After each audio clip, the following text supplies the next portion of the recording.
Series में आगे next है absolute value function. Absolute value function को मॉडुलस फंक्शन भी बोला जाता है। तो ये जो फंक्शन होता है वो जस्ट मैग्नीट्यूड देने का काम करता है। It gives the magnitude of a number.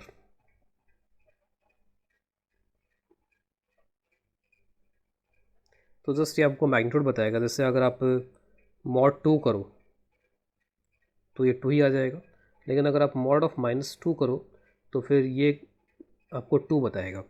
तो एक तरीके से आप बोल सकते हो कि एक इस तरीके की मशीन है जिसमें आप कुछ भी इनपुट डालो आउटपुट पॉजिटिव आएगा। अगर पहले से पॉजिटिव था तब तो ठीक है, वही आ जाएगा, लेकिन अगर वो नेगेटिव था तो उस नेगेटिव को यहाँ पर ये क्या कर देगा, पॉजिटिव कर देगा। या फिर आप बोल सकते हो कि अगर ये नेगेटिव था तो उसके आगे एक नेगेटिव लगा देगा और इसकी वैल्यू यहाँ पर क्या आ जाएगी, फिर पॉजिटिव आ जाएगी। तो हमेशा इसका जो आउटपुट होगा वो आउटपुट हमेशा पॉजिटिव होगा हमेशा। जस्ट ये मैग्नीट्यूड बताएगा। अगर आप 0 कर लोगे तो फिर उस केस में ऑब्वियसली क्या आंसर फिर यहाँ पर 0 आ जाएगा इसमें। तो इस फंक्शन को इस तरीके से मैथमेटिकली डिफाइन कर लेते हैं। F x is equal to, इसको लिख लिया जाता है मॉड एक्स। तो f x is equal to mod of x. Mod बोलने का मतलब है कि मॉडुलस, मॉडुलस का मतलब है जस्ट इसका magnitude. Absolute value, absolute value का मतलब है जस्ट इसका ये मैग्नीट्यूड बताएगा। अब मैं इसके डोमेन, रेंज और ग्राफ वगैरह की अगर बात करूँ यहाँ पे, तो इनके ग्राफ वैसे हम बाद में देखेंगे अलग से, इनमें डिफरेंट डिफरेंट वेरिएशंस करके इनके ग्राफ्स देखे जाएंगे। लेकिन जस्ट ये बेसिक तौर पे यहाँ पे अगर इनके ग्राफ देखे जाएँ तो जब भी आपको इस तरह ग्राफ दिया जाए तो आप इसको पहले y is equal to x बना करके ऐसा ग्राफ प्लॉट कर लो। तो y इज इक्वल टू ऐसा ग्राफ तो आप बना सकते हो। y इज इक्वल टू ऐसा का जो ग्राफ है वो ये हो जाता है, this is y is equal to x. अब y is equal to x का ये जो ग्राफ है इसमें यहाँ पर तो पॉजिटिव है, तो इस मॉड वाले फंक्शन को इस हिस्से से कोई दिक्कत नहीं है, उसको इससे दिक्कत है। तो वो क्या करेगा, इन वैल्यूज़ को पॉजिटिव कर देगा। और पॉजिटिव करने के लिए आप एक्स एक्सिस में इस ग्राफ का रिफ्लेक्शन ले लो। तो रिफ्लेक्शन लेने के बाद में graph will be like this, और ये जो ग्राफ है वो एक तरीके से डिस्कार्ड हो जाएगा, हट जाएगा यहाँ से। तो इसका जो ग्राफ है वो ग्राफ कुछ इस तरीके का वी शेप का ग्राफ यहाँ पर बन जाएगा इसमें। अगर आप इसका मैथमेटिकल फॉर्मुलेशन करो यहाँ पर, मैथमेटिकली इसको मॉड के बिना अगर इस फंक्शन को रिप्रेजेंट करो तो आप इसको ऐसे रिप्रेजेंट कर सकते हो, f x is equal to. तो मॉड हटाने के लिए हम क्या करते हैं कि ये जो अंदर की क्वांटिटी है, इस अंदर की क्वांटिटी का पैटर्न देख लेते हैं कि ये कब पॉजिटिव है और कब नेगेटिव है। तो ऑब्वियस है कि x ग्रेटर देन 0 के लिए ये क्वांटिटी पॉजिटिव है, और अगर पॉजिटिव है तो पॉजिटिव में जैसे अगर कोई क्वांटिटी अंदर पॉजिटिव होती है तो वैसा का वैसा ही आउटपुट आ जाता है, उसमें इसको कुछ करने की जरूरत नहीं पड़ती है। तो एफ एक्स एक्स के बराबर ही हो जाएगा। लेकिन अगर मान लीजिए x नेगेटिव है, तो अगर x नेगेटिव है तो यहाँ पर अंदर की क्वांटिटी नेगेटिव हो गई, उसको पॉजिटिव बनाने के लिए ये खुद से एक माइनस यहाँ पे लगाएगा। तो आप ध्यान रखिए यहाँ पर ये जो x खुद दिख रहा है यहाँ पर, वो x खुद ही नेगेटिव है और उस नेगेटिव के आगे यहाँ पर एक माइनस लग रहा है। यहाँ पे अलजेब्रा में आपको इसमें पहले से साइन नहीं दिखाई देगा, आपको ये चीज़ अज्यूम करनी पड़ेगी कि ये नेगेटिव है, नेगेटिव के आगे एक नेगेटिव लगा तब जाके पॉजिटिव हुआ। एक नंबर होता है तो वो नंबर अपनी कहानी बता देता है, वो दिखता है उसके आगे कि हाँ ये -2 है, तो -2 दिख रहा था, उसके आगे एक माइनस लगाया, ये प्लस हो गया। लेकिन अलजेब्रा में हमें वो नंबर वैसे दिखाई नहीं देते हैं, तो यहाँ पर ये एक्स नेगेटिव है, नेगेटिव लगाया तब जा करके वो पॉजिटिव हुआ। तो एक तरीके से मॉड फ्री बना दिया हमने, मॉड को हटा करके इस फंक्शन को हमने इस तरह से डिफाइन कर लिया। अगर आप ध्यान से देखो तो ग्राफ भी इसके अकॉर्डिंग ही बना है। ये जो ग्राफ है, इस ग्राफ में दो स्ट्रेट लाइन या दो दो ग्राफ्स का कॉम्बिनेशन है। ये ग्राफ, एक ग्राफ जो कि ये वाला है और एक ग्राफ जो कि ये वाला है। ये ग्राफ हमारा original y is equal to x वाला ही ग्राफ है, लेकिन ये जो ग्राफ है उसको अगर आप ध्यान से देखो तो ये हो जाएगा y is equal to -x। तो हमने y is equal to -x का ग्राफ बनाया है। x की किन वैल्यूज़ के लिए बनाया है, x लेस देन 0 के लिए, और y इज इक्वल टू ऐसा ग्राफ बनाया है किन वैल्यूज़ के लिए बनाया है, x ग्रेटर देन 0 के लिए। इनमें छोटे मोटे वेरिएशन अगर देखना चाहें तो आप इस तरीके से देख सकते हो, बहुत ही माइन्यूट से वेरिएशन। जैसे अगर कई बार फंक्शन ये दे दिया जाए अगर मॉड ऑफ x-1, तो इसका मतलब है कि ये क्वांटिटी पॉजिटिव है, इसमें x चाहे कुछ ही पुट कर लो पॉजिटिव आना चाहिए। इसको आप मॉड फ्री इस तरीके से बना सकते हो। अंदर की क्वांटिटी को बस आप देखो कि अंदर की क्वांटिटी कब पॉजिटिव होगी। तो x अगर 1 से बड़ा होगा तब अंदर क्वांटिटी पॉजिटिव हो जाएगी। तो x ग्रेटर देन 1 के लिए x-1 ही आउटपुट हो जाएगा डायरेक्टली। लेकिन अगर x लेस देन 1 है तो उस केस में एक माइनस लगा करके हमें इसे बाहर यहाँ से निकालना पड़ेगा। अगर मैं इसे ग्राफ प्लॉट करना चाहता हूँ तो क्योंकि ये पॉजिटिव है तो ग्राफ हमेशा y एक्सिस के ऊपर ही बनेगा। आप x-1 का ग्राफ बना लो पहले। तो x-1 यहाँ पर एक स्ट्रेट लाइन होती है, इसका ग्राफ बहुत ही आसान होता है और ग्राफ कुछ इस तरीके से जाता है। इसका पॉजिटिव स्लोप है और नेगेटिव इंटरसेप्ट है, तो कुछ ग्राफ इस तरीके का होगा इसका। जो हिस्सा नीचे है उसमें कहीं कोई दिक्कत नहीं है, जो हिस्सा ऊपर उसमें कहीं कोई दिक्कत नहीं है, लेकिन जो नीचे है उसका यहाँ पर ये रिफ्लेक्शन कर देगा, एक तरीके से पॉजिटिव बना देगा उसको। तो इसको पॉजिटिव बना दिया गया। तो graph is something like this, इस तरीके का वी शेप का ग्राफ होगा यहाँ पर। इसमें ये जो पॉइंट है ये 1,0 होगा इस ग्राफ के अंदर। अगर आप कंपैरिजन करो दोनों ग्राफ का, तो इन ग्राफ और इस ग्राफ में हुआ क्या है, इसमें जो जीरो वाला पॉइंट जो रोल प्ले कर रहा है यहाँ पे x इज इक्वल टू 0 वाला पॉइंट, वही रोल एक तरीके से यहाँ पे शिफ्ट हो गया है किस पॉइंट के पास में, x इज इक्वल टू 1 वाले पॉइंट के पास में। तो अंदर वाली चीज़ जहाँ पर 0 हो रही है वहाँ पर जाकर के इसका जो इफेक्ट है वो ट्रांसफ़र हो जा रहा है, एक तरीके से उतना शिफ्टिंग हो जा रही है। ये जो चीज़ 0,0 पे हो रही है वही चीज़ यहाँ पे 1,0 पे हो रही है इस ग्राफ में। अगर मुझे ये ग्राफ प्लॉट करने के लिए दे दिया जाए f(x) is equal to mod of sine x, तो जैसे साइनस का ग्राफ तो हम पता है कि साइनस का ग्राफ कुछ इस तरीके का आता है, it is graph of sine x। और मोड क्या करता है, जो नेगेटिव पार्ट है उसको पॉजिटिव कर देता है। तो ये सारे ग्राफ डिस्कार्ड हो जाएंगे, उसके जगह पे ये ग्राफ ऐसे बनने शुरू हो जाएंगे, ये ग्राफ डिस्कार्ड हो जाएंगे, उसके जगह पे ग्राफ इस तरह से बनने शुरू हो जाएंगे, ऐसे बनना शुरू हो जाएगा यहाँ पर इस तरीके से ग्राफ, यहाँ पे ये हट जाएगा यहाँ से और ये ग्राफ इस तरीके का बन जाएगा। तो ग्राफ जो बनेगा मॉड साइनस का, वो ग्राफ कुछ इस तरीके का बनता चला जाएगा। जो भी नेगेटिव हिस्से हैं वो नेगेटिव हिस्से यहाँ पर पॉजिटिव हो जाएंगे अगर ये मॉड साइन एक्स यहाँ पर लिखा हुआ है।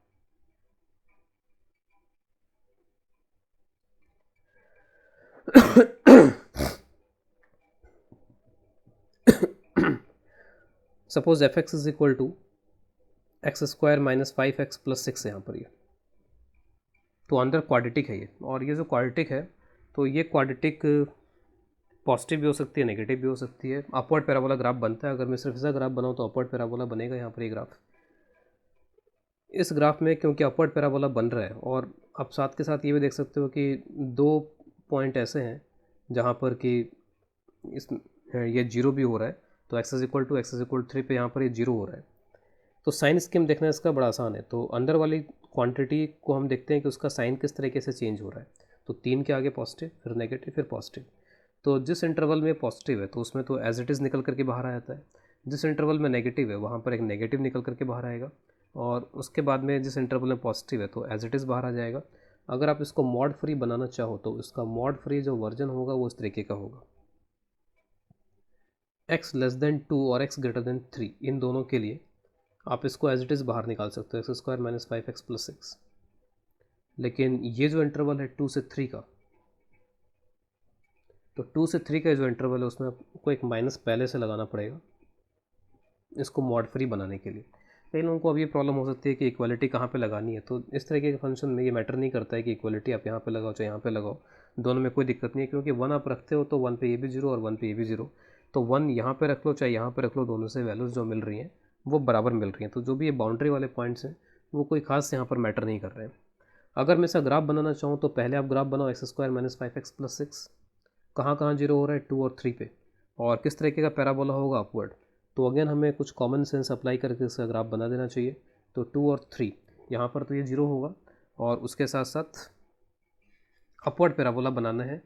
वाई एक्सिस को कहाँ पे कट करेगा, तो आप x0 पुट कर लो, तो वाई एक्सिस को कट करेगा 6 पे। तो 6 पे ऐसे कट करते हुए 2 पॉइंट से होते हुए ऐसे ये ग्राफ पास हो जाएगा। और जैसे मैंने कहा कि नेगेटिव नहीं हो सकता है यहाँ पर, तो नेगेटिव वाला ये सब डिस्कार्ड हो जाएगा, और उसके बाद में इसको ये पॉजिटिव करके ऐसे कर देगा यहाँ पर। तो this is the graph of mod of x² - 5x + 6। ये पॉइंट्स थे 2 और ये 3, और ये पॉइंट था 6 y, और यहाँ पर ये x। तो उसके बाद में नेक्स्ट आ गया सिग्नम फंक्शन।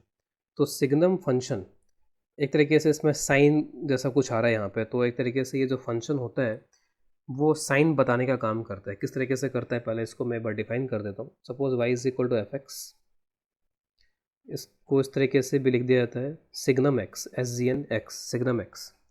और ये फंक्शन जो है वो कुछ इस तरीके से डिफाइन होता है।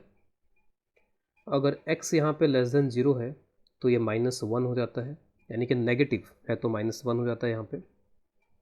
फिर उसके बाद में अगर x 0 है तो ये 0 हो जाता है। अगर x यहाँ पे ग्रेटर देन 0 है, पॉजिटिव है, तो यहाँ पर ये 1 हो जाता है। तो जैसे मैंने बताया कि ये साइन बताने का काम करता है। जैसे मान लीजिए कि किसी भी फंक्शन का हमने सिग्नम कैलकुलेट किया और सिग्नम कैलकुलेट करके वो एक तरीके से यहाँ पे -1 आ गया, तो हम बोलेंगे कि हमने जिसका सिग्नम कैलकुलेट किया वो नेगेटिव था। सिग्नम हमने कैलकुलेट किया और वो सपोज़ +1 आ गया, तो इसका मतलब है कि जिसका भी सिग्नम हमने कैलकुलेट किया है, जिसका भी सिग्नम यानी किसका सिग्नम कैलकुलेट किया एक्स का, तो वो जो नंबर था वो नंबर यहाँ पे कैसा था, पॉजिटिव था। तो अगर पॉजिटिव नंबर्स हैं तो उनका सिग्नम +1 होगा, नेगेटिव नंबर्स हैं तो उनका जो सिग्नम है वो यहाँ पर -1 होगा। इसका अगर ग्राफ प्लॉट करना चाहे तो ग्राफ इज़ लाइक दिस। तो अगर x नेगेटिव है तो x नेगेटिव है तो यहाँ पर जो वैल्यू है वो -1 हो जाएगी, और ध्यान रखेंगे कि 0 पे इक्वलिटी नहीं आ रही है, जस्ट नेगेटिव नंबर है यहाँ पर ये। तो x नेगेटिव में एक तरीके से कांस्टेंट टाइप का फंक्शन यहाँ पर चल रहा है, बस यहाँ की वैल्यू को हमको नहीं लेना है, तो फिर मैंने यहाँ पर एक वाइट सा सर्किल बना दिया है। इसमें 0 पे 0 करना है, यहाँ पे एक डार्क सर्किल जस्ट एक सिंगल इस पॉइंट पे आ जाएगा, और उसके बाद में x ग्रेटर देन 0 इस रीजन के अंदर y की जो वैल्यू है वो +1 है, तो it will go like this, कुछ इस तरीके से। It is 1, this is 0 and this is -1। तो जस्ट साइन बताने का काम कर रहा है कि जिसका भी हमने सिग्नम कैलकुलेट किया है उसका साइन कैसा था। तो -1 अगर सिग्नम की वैल्यू आ गई तो साइन नेगेटिव था, +1 अगर सिग्नम की वैल्यू आ गई तो इसका मतलब साइन उसका पॉजिटिव था। कई बार इस फंक्शन को ऐसे भी रिप्रेजेंट किया जा सकता है, क्योंकि इसकी भी वैल्यू इसके बराबर ही आती है, mod x/x, where x is not equal to 0, क्योंकि x अगर नीचे आ रहा है तो फिर इसको 0 नहीं होना चाहिए, डिनोमिनेटर कभी भी 0 नहीं हो सकता है। तो अगर आप इस फंक्शन को ओपन करो तो ओपन करने के बाद में अगर मान लीजिए x लेस देन 0 है तो x लेस देन 0 पे -x हो जाएगा, और ये x और ये आंसर आ जाएगा -1।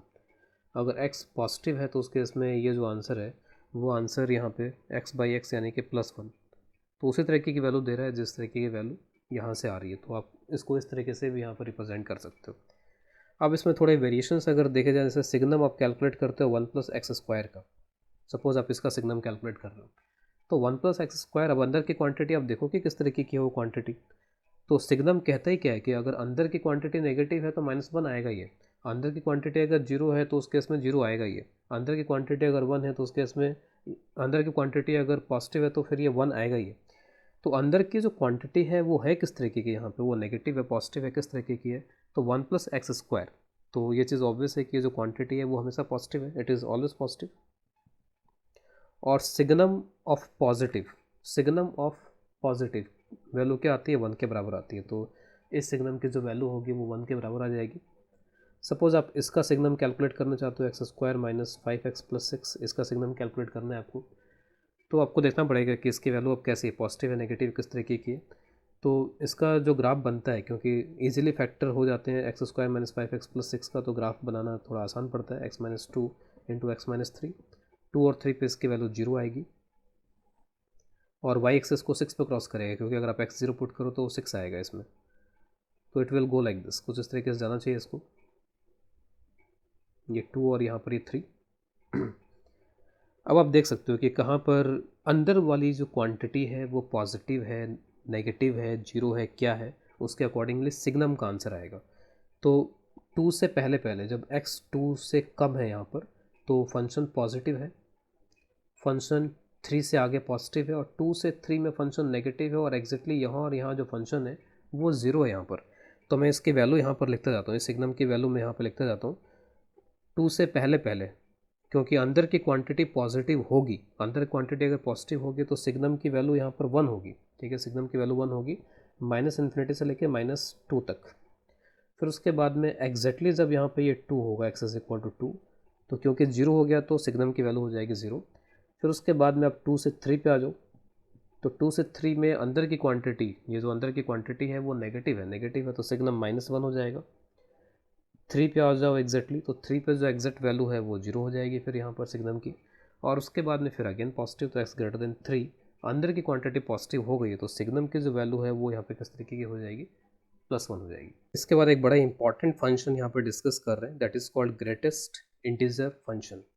तो पहले इसको डिफाइन कर लेते हैं। इसको ऐसे लिखा जाता है f(x) इज इक्वल टू, इस तरीके के ब्रैकेट, इसको बॉक्स x भी बोला जाता है, तो f(x) is equal to x box में यहाँ पर बन रही है, तो इसका मतलब है ग्रेटेस्ट इंटीजर फंक्शन को रिप्रेजेंट कर रहा है।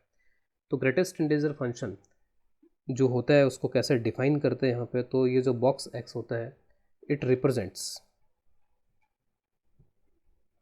Greatest integer less than or equal to x.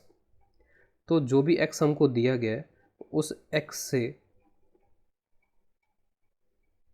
छोटा या उसके बराबर सबसे बड़ा इंटीजर क्या है वही इसकी वैल्यू होगी।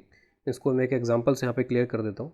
सपोज़ हमें यहाँ पर ये दिया गया है इसकी वैल्यू लिखने के लिए, तो हमें x कितना दे दिया गया 2.2 और इसके ग्रेटेस्ट इंटीजर की हमको वैल्यू लिखनी है। तो इसकी डेफिनेशन क्या है कि जो भी नंबर हमको दिया गया है उस नंबर के इक्वल या उससे छोटा सबसे बड़ा इंटीजर क्या है।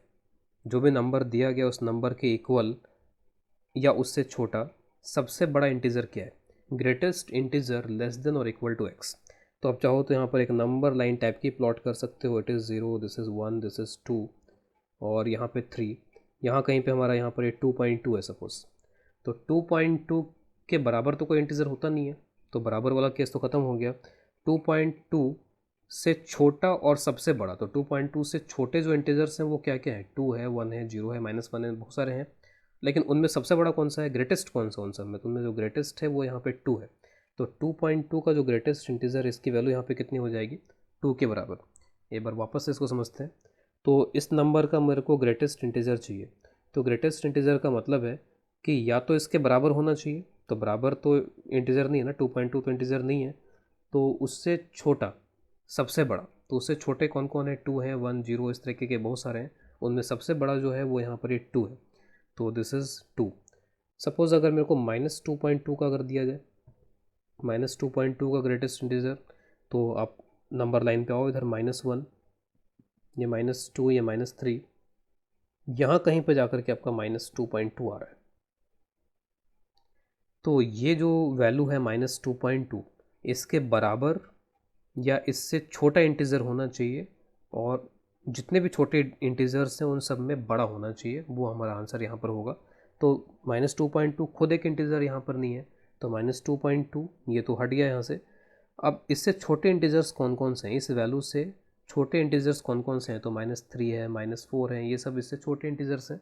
उन सभी इंटीजर्स में से सबसे बड़ा कौन सा है यहाँ पर, -3। तो इसका जो आंसर है वो यहाँ पर हो जाएगा -3। सपोज़ अगर मेरे को सिंपली अगर 2 लिख के दे दिया जाता, तो 2 यहाँ पे खुद ही क्योंकि इंटीजर है तो उससे इधर मेरे को जाने की ज़रूरत नहीं पड़ती, 2 खुद ही इंटीजर मिल जाता। तो अगर कोई इंटीजर है तो उसका आंसर भी वही हो जाएगा। अगर यहाँ पर ये -2 लिखा होता तो इसका भी आंसर -2 यहाँ पर हो जाता। तो किस तरीके से इसको कैलकुलेट करना है वो हमें यहाँ से एक आइडिया यहाँ पर इसका लग जाना चाहिए। अब इसका ग्राफ देखते हैं कि ग्राफ इसका यहाँ पर किस तरीके से आएगा इस ग्रेटेस्ट इंटीजर फंक्शन का। तो एक बात तो ये तय है कि इसका जो भी आउटपुट आएगा, ये एक ऐसा फंक्शन है, इसका जो भी आउटपुट आएगा वो हमेशा एक इंटीजर ही आएगा। इसका मतलब इसकी रेंज में सिर्फ इंटीजर वाली वैल्यूज़ ही होंगी, और उसके साथ साथ बहुत सारी वैल्यूज़ पे एक ही आंसर आएगा। जैसे मान लीजिए मैंने 2.2 पे कैलकुलेट किया, 2 आ गया। कोई 2.3 पे कैलकुलेट करेगा तब भी 2 ही आएगा। कोई 2.9 पे कैलकुलेट करेगा, 2.9 का अगर ग्रेटेस्ट इंटीजर निकालेगा तब भी 2 ही आएगा। कोई 2 पे कैलकुलेट करेगा तब भी 2 ही आएगा। 1.9 पे करेगा तो वो 1 हो जाएगा, 0.1 पे करेगा तो 0 हो जाएगा। तो इसका मतलब है कि ये जो 2 आंसर है वो 2 आंसर आप किस रेंज में आपको 2 आंसर मिलेगा। तो जब x जो है 2 से लेकर के 3 के बीच में हो, 2 के बराबर और 3 से छोटा हो, तो उस केस में आपको हर जगह पे ग्रेटेस्ट इंटीजर का जो आंसर है वो 2 ही मिलेगा। तो इसका ग्राफ जब मैं प्लॉट यहाँ पे करने जाऊँगा तो हमें थोड़ा सा ध्यान रख के यहाँ पे एक बार इसका ग्राफ प्लॉट करना होगा, तब जाके ही हम सही ग्राफ प्लॉट कर पाएंगे। और ये ध्यान रखेंगे कि हमेशा जो ग्राफ आएगा वो एक इंटीजर ही आएगा। तो जैसे मान लीजिए कि जो x है वो 0 से लेकर के 1 के बीच में है। 0 पे मैंने क्लोज़ कर रखा है और 1 पे मैंने यहाँ पर इसको क्लोज़ नहीं कर रखा है। तो इसका मतलब है कि x की जो वैल्यूज़ यहाँ पर हमको मिलेंगी वो 0, 0.1, 0.2 इस तरीके की मिलेंगी, 0.9, 0.99 इस तरीके की मिलेंगी। इससे जो आप ग्रेटेस्ट इंटीजर की वैल्यू निकालोगे फिर वो 0 आएगी, 0.1 का 0 होगा, 0.2 का 0 होगा। अब इसके बाद अगर आप आगे बढ़ते हो 1 से 2 तक जाते हो सपोज, तो 1.1, 1.2, 1 इस तरीके का मिलेगा। उसमें ग्रेटेस्ट इंटीजर की वैल्यू जो है वो यहाँ पर 1 के बराबर हो जाएगी। अगर आप नेगेटिव में थोड़ा इधर की तरफ आओ अगर यहाँ पर, तो सपोज़ आप -1 से 0 तक अगर आप जाते हो, तो -1 से अगर आप यहाँ पर 0 तक जाते हो इसमें, तो उस केस में आपको जो वैल्यू मिलेगी वो ग्रेटेस्ट इंटीजर की वैल्यू मिल जाएगी -1 के बराबर। इस तरीके से और पीछे जाते हो तो -2 मिल जाएगी। तो इस तरीके से यहाँ पर किस किस रेंज में क्या क्या वैल्यूज़ मिलेंगे उसका एक आइडिया हमने यहाँ पर ले लिया। अब ग्राफ प्लॉट करना अगर यहाँ पर शुरू करें तो ग्राफ अब यहाँ पर हमें हर एक इंटरवल में अलग अलग प्लॉट करना पड़ेगा। जब x 0 से 1 के बीच में है तो इस पूरे इंटरवल में y की वैल्यू, यानी कि y का मतलब है ग्रेटेस्ट इंटीजर x की जो वैल्यू होगी वो हर जगह पे 0 आएगी। तो मैं यहाँ पे क्लोज्ड सर्किल बना रहा हूँ, यहाँ पे इस तरीके का ब्लैक सर्किल बना रहा हूँ और यहाँ तक जा रहा हूँ 1 तक, लेकिन 1 पे वैल्यू 0 नहीं है तो मैं इसको इस तरीके से रिप्रेजेंट कर रहा हूँ। तो बहुत ही ध्यान रखते हुए ऐसा ग्राफ बनाएंगे यहाँ पर। इसके बाद आप 1 से 2 चलो, तो x को जब आप 1 से 2 चलाओगे तो एग्जैक्ट 1 पे जो वैल्यू है वो 1 के बराबर हो जाएगी, और 2 से जब छोटा रहेगा तब तक यहाँ पर ये 1 ही रहेगा, लेकिन जब आप एग्जैक्ट 2 पर पहुँचोगे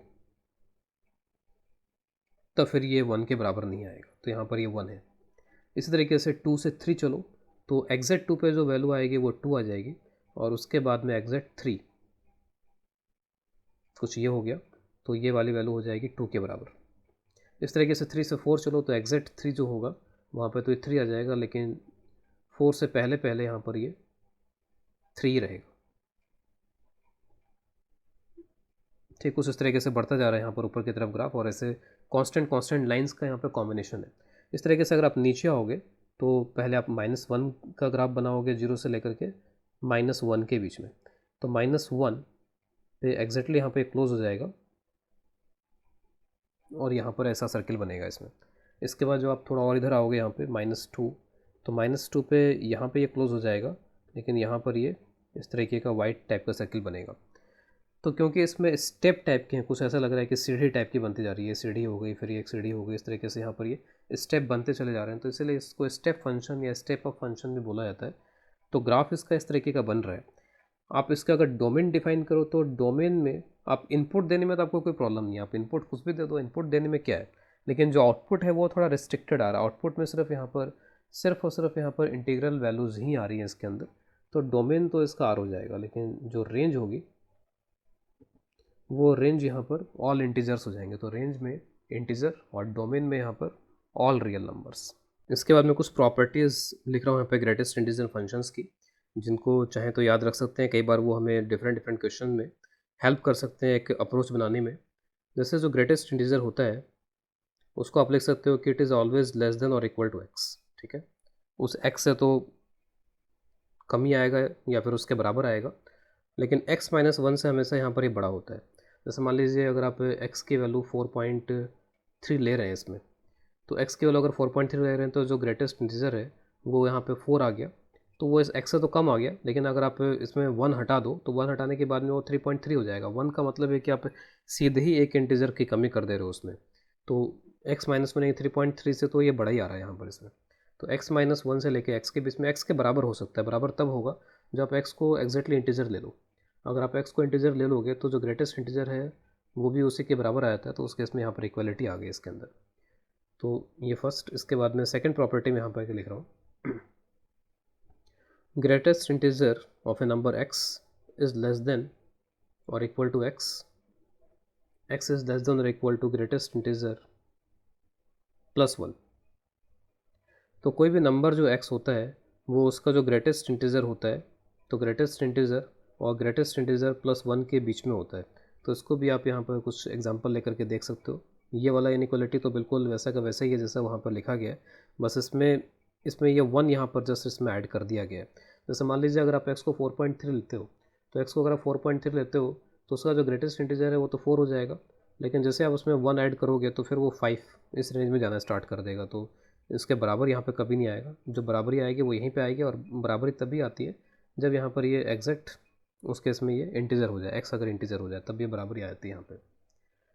इसके बाद नंबर 3 प्रॉपर्टी जो कि एक बड़ी ऑब्वियस और एक इम्पॉर्टेंट है, कई क्वेश्चंस में इसका बहुत यूज़ होने वाला है। सपोज़ यहाँ पर ये x प्लस उसमें आप कोई इंटीजर जोड़ दो, तो x में मैंने यहाँ पर कोई इंटीजर जोड़ दिया है, तो इसको आप यहाँ पर इसके बराबर लिख सकते हो। उस इंटीजर को आप सीधे यहाँ पर इस बॉक्स से बाहर कर सकते हो। जैसे मान लीजिए कि 4.3 और आपने यहाँ पर इसमें 2 जोड़ दिया, तो 4.3 और इसमें अगर आपने 2 जोड़ दिया तो ये 6.3 हो गया। इसका ग्रेटेस्ट इंटीजर कितना हो जाएगा 6। आप इसको ऐसे भी लिख सकते थे 4.3 + 2 अलग कर दिया और यहाँ पर ये 4+2 हो जाएगा और यहाँ पे कितना हो जाएगा 6। तो अगर आप किसी इंटीजर को यहाँ पर इसमें जोड़ते हो तो उस इंटीजर को इस बॉक्स से यहाँ पर आप सीधे सीधे बाहर निकाल सकते हो। It is a very important property. इसके बाद नेक्स्ट प्रॉपर्टी में यहाँ पे आगे लिख रहा हूँ greatest integer of number x plus greatest integer of minus x, यानी एक पॉजिटिव और उसका नेगेटिव का जो ग्रेटेस्ट इंटीजर का समेशन यहाँ पर होगा। अब वो किस तरीके का होगा, तो ये 0 होगा अगर x जो है वो z है, यानी कि x अगर यहाँ पर इंटीजर है तो डायरेक्टली 0 हो जाएगा।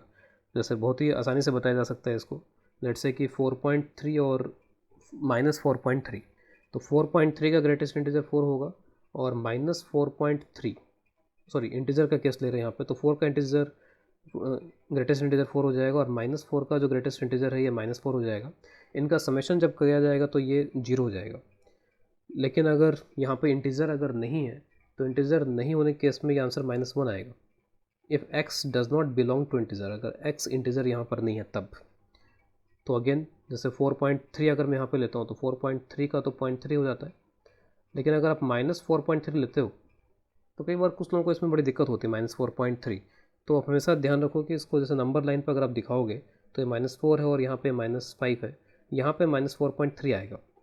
तो -4.3 के बराबर वाला इंटीजर, तो -4.3 के बराबर तो कोई इंटीजर होता नहीं है, तो अब उससे छोटे वाले इंटीजर पर जाओ तो उससे जस्ट छोटा इंटीजर, तो -4.3 से जस्ट छोटा इंटीजर कौन सा है, यहाँ पे -5 है, तो यहाँ पे ये -5 हो जाएगा इस केस में। सॉरी 4.3 का यहाँ पर ये ग्रेटेस्ट इंटीजर ये 4 है, ये -4.3 का जो ग्रेटेस्ट इंटीजर है -4.3 का ये -5 आ जाएगा। इन दोनों को अगर आप ऐड करते हो तो ऐड करके इट विल गिव -1। तो अगर इंटीजर है तो स्ट्रेट फॉरवर्ड 0, अगर इंटीजर नहीं है तो उस केस में यहाँ पर ये हो जाएगा -1। इसके बाद लास्ट प्रॉपर्टी में लिख रहा हूँ यहाँ पे आगे। तो जो लास्ट प्रॉपर्टी है वो कुछ इस तरीके की है कि अगर आप दो नंबर को ऐड करो और उसका ग्रेटेस्ट इंटीजर निकालो, तो ये जो नंबर है वो इन दो नंबर्स के यहाँ पर बीच में आ सकता है। इंडिविजुअली इनका जो ग्रेटेस्ट इंटीजर है उनका समेशन, और इंडिविजुअली जो इनका ग्रेटेस्ट इंटीजर है उनका समेशन +1 के बराबर यहाँ पर हो सकता है ये। तो इस प्रॉपर्टी को समझने के लिए मैं कुछ एक वैल्यूज़ लेके यहाँ पे एक बार दिखा देता हूँ इसको। सपोज़ x में 4.2 ले लेता हूँ और जो y है सपोज़ वो मैंने ले लिया 2.3। इसका जो ग्रेटेस्ट इंटीजर है वो हो जाएगा 4 और इसका जो ग्रेटेस्ट इंटीजर है ये हो जाएगा 2। अगर आप x प्लस वाई करते हो तो x प्लस वाई यहाँ पर हो जाता है 6.5 और इसका ग्रेटेस्ट इंटीजर अगर आप लेते हो तो ये हो जाता है 6। तो इंडिविजुअली आप x और y के ग्रेटेस्ट इंटीजर को जोड़ दो तो ये भी 6 हो जाएगा और x प्लस वाई करोगे ये भी 6 हो जाएगा। इसका मतलब यहाँ पर ये इक्वालिटी आ जाएगी इस तरीके से। लेकिन अगर मान लीजिए x यहाँ पर जो है वो 4.7 दिया हुआ है और जो y है वो यहाँ पे 2.5 अगर दिया हुआ है, तो ग्रेटेस्ट इंटीजर ऑफ x जो आएगा वो आ जाएगा 4 और ग्रेटेस्ट इंटीजर जो y आएगा वो हो जाएगा 2। आप देख सकते हो कि ग्रेटेस्ट इंटीजर करने में 0.7 का लॉस हो गया, 0.5 का यहाँ पे लॉस हो गया, तो लॉसेस थोड़े आपके बार यहाँ पे ज़्यादा हो गए ग्रेटेस्ट इंटीजर में कन्वर्ट होने पे। तो ग्रेटेस्ट इंटीजर को अगर आप जोड़ोगे तो ये तो 6 आ जाएगा, लेकिन इंडिविजुअली अगर आप इनको अगर आप डायरेक्टली यहाँ पे जोड़ लेते तो ये 7.2 हो जाता और इसका जो ग्रेटेस्ट इंटीजर आता फिर वो यहाँ पे कितना आता 7 आया था। तो 4 + 2 + 1 के बराबर आ जाता है यहाँ पर x प्लस वाई का ग्रेटेस्ट इंटीजर। तो क्या होता है कि जब आप ग्रेटेस्ट इंटीजर निकालते हो तो ये वाली वैल्यूज़ का एक तरीके से लॉस हो जा रहा है। तो लॉस हो जाने के बाद में एक तरीके से वो 1 के बराबर सा ही एक तरीके से यहाँ पे लॉस हो जा रहा है, तो वो ऐड करना पड़ रहा है तब जा करके वो इसके बराबर यहाँ पर आ रहा है। कुछ एक अगर नेगेटिव वैल्यूज़ वगैरह अगर लेकर देखा जाए, जैसे x = सपोज 4.8 है अगर, और y मान लीजिए कि -2.3 है, तो x प्लस वाई अगर आप यहाँ पे करते हो तो x प्लस वाई इसका हो जाएगा 2.5 और 2.5 होगा तो जो इसका greatest integer of x plus y होगा ये कितना हो जाएगा 2। इंडिविजुअली अगर आप करो तो 4.8 का 4 हो जाएगा और जो -2.3 है इसका -3 हो जाएगा। अगर आप इन दोनों को ऐड करो तो ये इन दोनों को ऐड करने के बाद में -1 आएगा, तो ये तो -1 आ रहा है और यहाँ पर जब इनको ऐड किया गया यहाँ पर इसमें, सॉरी ये +1 आ रहा है, 4 - 3 + 1, ये 1 आ रहा है और यहाँ पर ये 2 आ रहा है, तो इसका मतलब कि ये इससे बड़ा भी आ रहा है यहाँ पर। तो इस तरीके की इसका मतलब इनइक्वालिटी आ जाएगी कि x प्लस वाई का जब ग्रेटेस्ट इंटीजर करेंगे तो उस केस में ये इससे बड़ा हो जाएगा यहाँ पर और इससे यहाँ पर छोटा हो जाएगा। और इक्वालिटीज़ भी कब कब आ रही है तो वो थोड़ा सा आइडिया हमको वैल्यू लेकर के यहाँ पर लग रहा है इसमें। तो ग्रेटेस्ट इंटीजर पे भी बहुत डिफरेंट वैरायटी के प्रॉब्लम्स बनाई जा सकती हैं। तो कुछ एक बेसिक प्रॉब्लम्स में जस्ट मैं यहाँ पे ले रहा हूँ, बाद में हम लोग प्रॉब्लम सेशंस वगैरह कुछ अलग से करेंगे, उसमें देखेंगे। तो अभी जस्ट मैं यहाँ पे कुछ बेसिक टाइप की सिचुएशन ले रहा हूँ। सपोज जैसे box sine x, greatest integer of sine x. अगर मुझे ये पता करना है, तो जब भी ये ग्रेटेस्ट इंटीजर साइन एक्स वगैरह मेरे को ये कैलकुलेट करना होगा, तो मेरे को फंक्शन को विजुलाइज करना पड़ेगा, फंक्शन को मेरे को एनालाइज करना पड़ेगा कि वो किस तरीके से अपनी वैल्यू को चेंज करता है। जैसे साइन एक्स है, तो साइन एक्स का अगर मैं जस्ट इधर का ग्राफ अगर देख लूँ यहाँ पे 0 से 2 पाई में, तो आप ये याद रखो कि ग्रेटेस्ट इंटीजर होता है कि आपको तो ये याद होना चाहिए पहले तो जैसे मान लीजिए अगर आप 0 से लेकर के इस 1 तक, क्योंकि ये -1 से 1 के बीच में वेरी करता है, तो 0 से लेकर के 1 से पहले पहले तक, तो ये 0.1 0.2 0.3 इस तरह की वैल्यू लेगा यहाँ पर। तो ये जो रीज़न है, इस रीजन का जो ग्रेटेस्ट इंटीजर है, वो ग्रेटेस्ट इंटीजर यहाँ पे कितना आ जाएगा, 0 आ जाएगा। एग्जैक्टली π/2 पे क्या होगा, तो एग्जैक्टली π/2 पे इसकी जो वैल्यू है ग्रेटेस्ट इंटीजर की, वो कितनी हो जाएगी, 1 हो जाएगी। फिर उसके बाद में ये जो पूरा रीजन है, इस पूरे रीजन के अंदर अंदर यहाँ पर ये अगेन वही 0 से 1 के बीच में रहेगा। तो ये जो पूरा रीजन यहाँ पर है, इस पूरे रीजन के अंदर ग्रेटेस्ट इंटीजर की जो वैल्यू है वो वापस से क्या हो जाएगी, 0 हो जाएगी। उसके बाद में जब यहाँ पर आप नीचे आओगे, तो वो एक तरीके से 0 से लेकर के -1 के बीच में रहेगा, नेगेटिव रहेगा, -1 से छोटा ही रहेगा, यहाँ पे -1 के बराबर होगा। तो यहाँ पे जितनी भी पॉइंट्स हैं, -0.5 -0.6 इस तरीके की वैल्यू आएगी। तो उन सभी केसेस में जो ग्रेटेस्ट इंटीजर है वो कितना हो जाएगा, यहाँ पर इसका -1 के बराबर हो जाएगा ग्रेटेस्ट इंटीजर। एग्जैक्टली इस पॉइंट पे जाकर के वापस से जो ग्रेटेस्ट इंटीजर है वो यहाँ पे क्या हो जाएगा, 0। तो एग्जैक्ट इन पॉइंट्स के ऊपर यहाँ पे तो 0 होगा ही होगा, लेकिन बस यहाँ पे यहाँ से लेकर के यहाँ तक के जो पॉइंट्स यहाँ बन रहे हैं इसमें, वहाँ पे जो ग्रेटेस्ट इंटीजर है वो -1 हो जाएगा। तो जब हम आंसर करेंगे तो हमको ऐसा आंसर करना पड़ जाएगा कि 0 से π/2 तक 0 है, फिर π/2 पे 1 है, फिर π/2 से लेकर के जो पाई है वहाँ तक वापस से 0 है, फिर पाई से लेकर के 2 पाई को एक्सक्लूड करते हुए -1 है, फिर 2 पाई पे वो 0 है। इस तरीके से हमें इसका एनालिसिस यहाँ पे देखना पड़ेगा। और भी इस तरह की सिचुएशन यहाँ पर इनसे रिलेटेड दी जा सकती हैं। जैसे मान लीजिए कि सॉल्व करने के लिए ये इक्वेशन दे दी गई कि इस इक्वेशन को सॉल्व करके एक्स की वैल्यू पता कीजिए किस तरीके की होगी। जैसे मान लीजिए ये दे दिया गया कि greatest integer x+1 is equal to twice of greatest integer x+1। अब मुझे ये सॉल्व करना है, तो सॉल्व करने के लिए मैं अब यहाँ पे देखूंगा कि कुछ प्रॉपर्टीज़ वगैरह लग सकती हैं क्या। तो जैसे अब x+1 है, तो ये याद कीजिए कि जब इंटीजर जोड़ते थे तो इंटीजर को बाहर निकाला जा सकता था। तो मैं ऐसा कर सकता हूँ सॉल्व करने के लिए कि इसको आगे ऐसे लिख लूँ, तो ग्रेटेस्ट इंटीजर x और 1 को आप बाहर निकाल सकते हो यहाँ पर आगे। तो फिर ये सॉल्व करके ऐसा हो जाएगा, greatest integer x+1 twice of greatest integer x+2। थोड़ा और इसको सॉल्व अगर कर लें इसमें, तो ये हो जाएगा फिर यहाँ पर आगे, इसको आप उधर ले जाओ तो ग्रेटेस्ट इंटीजर x बन जाएगा ये, और 1 - 2 यहाँ पर हो जाएगा -1। तो ग्रेटेस्ट इंटीजर x -1 के बराबर आ गया। इसका मतलब है कि x की वैल्यू ऐसी होनी चाहिए जिससे ग्रेटेस्ट इंटीजर -1 के बराबर हो जाए। और ग्रेटेस्ट इंटीजर -1 के बराबर तब होता है जब -1 से लेकर के x जो है वो 0 के बीच में होता है, 0 के बराबर नहीं होना चाहिए। तो ये इसका सॉल्यूशन हो गया, इसका आंसर हो गया इस तरीके से। तो वही है, डिफरेंट डिफरेंट हमें इसमें इस तरीके से सोच करके अप्रोच लगानी पड़ेगी इसके अंदर।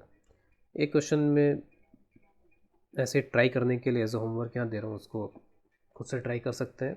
जस्ट थोड़ा सा सोचना है इसके अंदर। सपोज़ यहाँ पे कई सारे टर्म्स को ऐड किया जा रहा है, 1/5 प्लस